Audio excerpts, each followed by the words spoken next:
विकल्प क्या है देश के पास?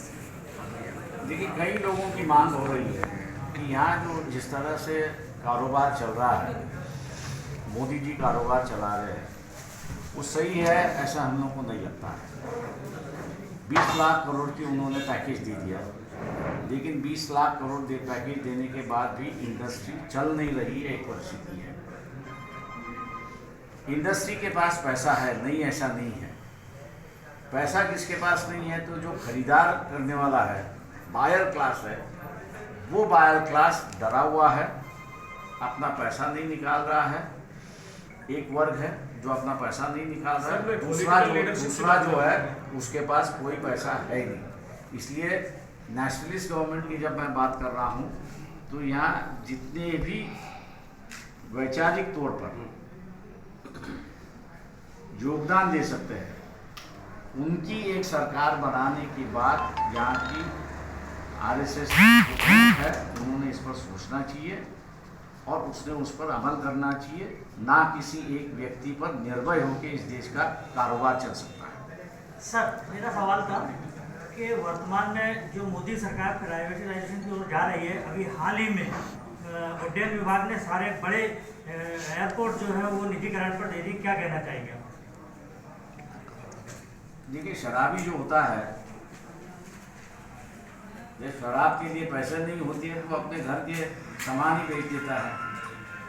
उसी तरह ये सरकार है, इनके पास सरकार को चलाने के लिए पैसा नहीं है, इसलिए ये अपनी ही बातें बेच के सरकार चलाने की बात कर रही है।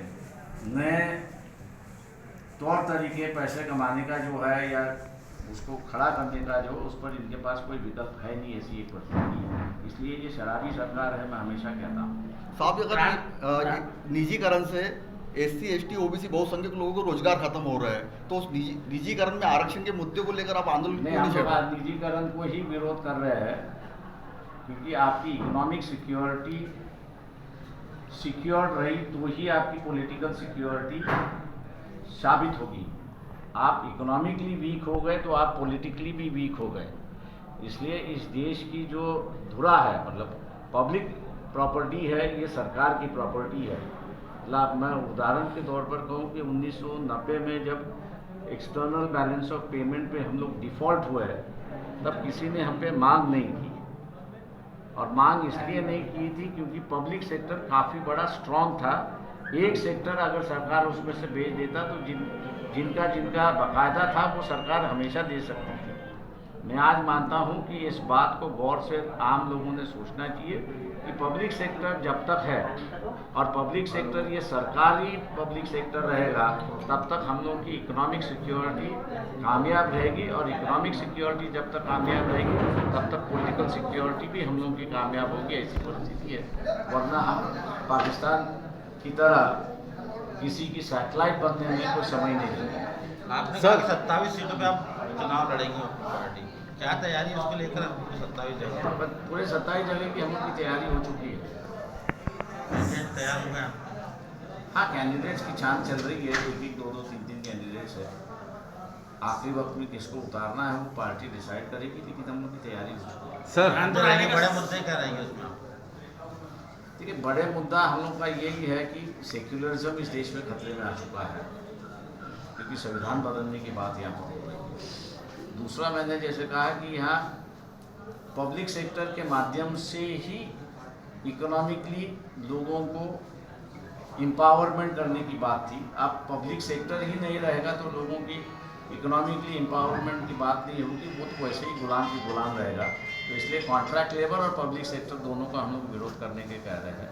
तीसरा, मैंने जैसे कहा कि बजट जो है, ये जो गरीब वर्ग है, ये गरीब वर्ग के लिए ये बजट की प्रावधान होना जरूरी है। SC ST की तरह माइनर OBC जो है उसके लिए भी होना ज़रूरी है, और ये जो रिलीजियस माइनॉरिटी क्लास जो है उसको एक विश्वास दिलाने की बात है। इन चीज़ों पे हम लोग इलेक्शन लड़ेंगे। सर, ये बुरहानपुर आने का मुख्य उद्देश्य क्या था?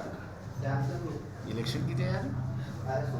जैन साहब बोलो। सर, मेरा एक छोटा सा निवेदन ये था, 2017 में हमारे यहाँ एक ताप्ती श्रवणमाला करके एक कार्यक्रम आयोजित हुआ था। उसके अंदर मिलिंद कामले जी करके एक इंडस्ट्रियल एरिया के वो आपके चेयरपर्सन आए थे, जो इंडियन कॉमर्स ऑफ चैम्बर्स के डिक्की वाले मिलिंद कामले जी, यस। डिक्की वाले। तो वो जब यहाँ आए थे तो उन्होंने तब घोषणा की थी कि मैं अपनी समाज के लोगों को रोज़गार देने के उद्देश्य से, तो उसके बाद उन्होंने कितने समाज के लोगों को रोज़गार दिया जिससे समाज के लोगों का उत्थान हो सके। ऐसा है कि बीजेपी ने उनको एक डिक्की करके, शॉर्ट फॉर्म है डिक्की, यस।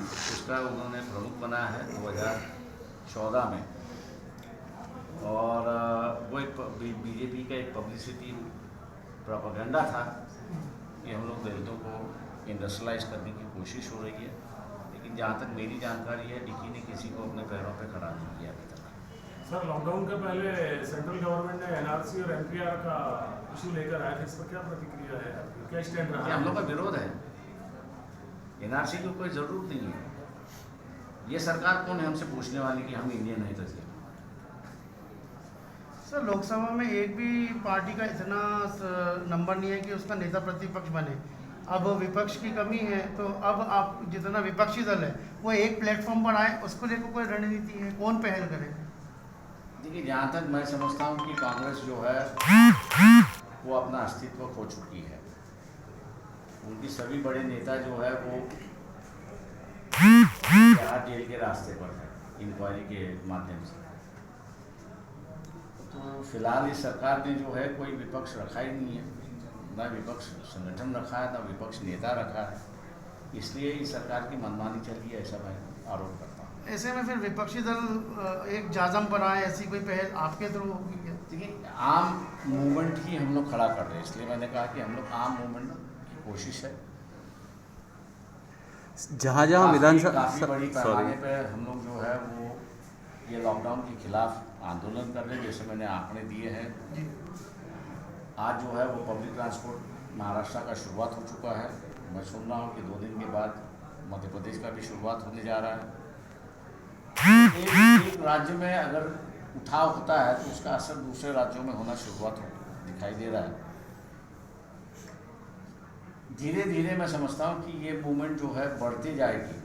और अब मैं आज सुबह की मेरी जानकारी जो है वो बिहार में भी इस तरह का मूवमेंट चलने शुरुआत है। आम लोग कर रहे हैं उस पर, मतलब कोई पूरा वहाँ की भी ऑपोजिशन पार्टी आगे नहीं आ रही, लेकिन इंडिपेंडेंट लोग ही अपना एक संगठन बना रहे हैं और ऐसे आंदोलन खड़े कर रहे हैं। तो मैं उम्मीद रखता हूँ कि बिफोर पार्लियामेंट्री इलेक्शन ये पॉलिटिकल पार्टीज जो ऑपोजिशन रोल प्ले नहीं कर रही है उसको रिप्लेसमेंट करने की बात जोरों से चलेगी। और ये नॉन गवर्नमेंटल ऑर्गेनाइजेशन जो है वो आगे आके लीड लेंगी, ऐसा मेरा दिखाई देता है। सर, एमपी में शिवराज गवर्नमेंट के कामकाज को लेकर क्या कहना चाहिए आप? बदलाव तो कुछ है, नई सोच कहीं दिखाई नहीं दे रही। जिस तरह से सरकार बदली गई है, ये भाजपा ने ये ट्रेंड बना लिया है सरकारों को बदलने का। वो सेम मध्य प्रदेश का फॉर्मूला महाराष्ट्र में लागू होने जा रहा है। लगता है कि कोई लागू होगा उसके बाद में हरियाणा में। सर, ये जिस तरीके से आप भी उपचुनाव है वहाँ सभी जगह आप दौरा करेंगे?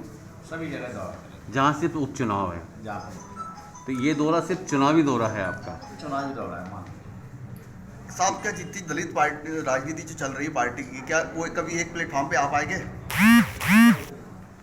डेमोक्रेसी अगर मानते हो तो शायद ये सवाल नहीं करेंगे। हर किसी की एक व्यक्ति की इच्छा होती है, हर किसी की व्यक्ति की एक संगठन होता है। लोग डिसाइड करते हैं किसके पीछे जाना है नहीं। आज़ादी के बाद सभी दलित लोगों ने स्वतंत्र राजनीति नहीं कर पाई, सब मतलब समर्थन से रहे इसके उसके, लेकिन स्वतंत्र रूप से कोई भी सरकार नहीं बना पाया दलित रूप, जिस प्रकार मायावती ने 4 बार बनाया। देखिए, मैं ये कहूँगा कि उत्तर प्रदेश की स्थिति अलग है, क्योंकि उत्तर प्रदेश में उतनी जनसंख्या है कि जो अपने बलबूते पर राजनीति कर सकते।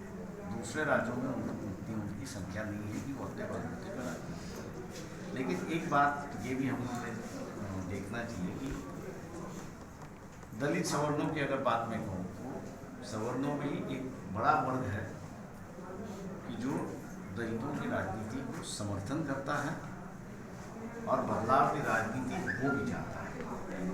तो मैं समझता हूँ कि हम लोग अभी ये दलित सवर्ण ऐसी जो बातचीत करते हैं उसको हम लोग ने बंद करना चाहिए, क्योंकि सपोर्ट करने वाला वर्ग है ये भी सही है, लेकिन एक बदलाव की राजनीति करता है उसको भी हम लोगों ने रिकग्नाइज करना चाहिए, और उसी की वजह से मैं समझता हूँ कि इतना बदलाव इस देश में आ चुका है। तो उनका योगदान जो है वो कम है ऐसा नहीं मानता, उनका बड़ा योगदान है, और इसलिए मैं ये जो दलित राजनीति है, सवर्ण राजनीति है, इन लफ्ज़ों की मैं हमेशा निंदा करता हूँ। Thank you sir.